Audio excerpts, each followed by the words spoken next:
In today's video, I'm going to teach you how to customize appearance on Slack. Customizing the way Slack looks is a simple way to make your workspace more comfortable, easier on your eyes, and more aligned with how you like to work.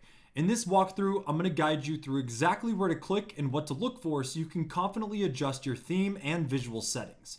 Let's start inside your Slack app or Slack in your browser.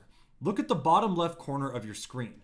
You'll see your profile icon, usually your picture or your initials inside a small circle. Go ahead and click on that profile icon. This opens a small menu with options related to your account and settings.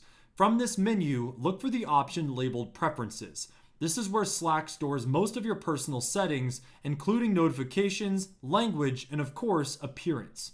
Click on Preferences to open the main settings window. You should now see a new panel or window showing a list of categories down the side. Next, in that list of categories, find and click on Appearance. This is the section dedicated to how Slack looks and feels. Once you select it, the main area will change to show options related to themes, dark or light mode, and other visual tweaks. In the Appearance section, you'll see different settings and Slack will guide you with on-screen prompts. Take your time exploring these. For example, you'll likely see options to switch between light and dark mode. If you work late at night or stare at your screen for long periods, dark mode can be easier on the eyes. If you prefer a brighter interface, choose light mode instead. You'll also find theme options that change the colors of your sidebar and highlights. As you click through different themes, Slack usually shows a live preview so you can immediately see how your workspace will look. Pick a color scheme that makes channels easy to read and helps important items stand out.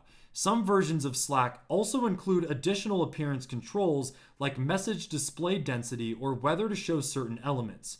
Follow the prompts on screen and read the short description under each option. They'll explain what each setting changes before you apply it. Once you're happy with your choices, you don't need to save anything separately. Slack applies appearance changes automatically as you make them, so you can simply choose the preferences window and continue working with your new customized look. But thank you for watching. If you found this video helpful, make sure to drop a like and check out our other tutorials.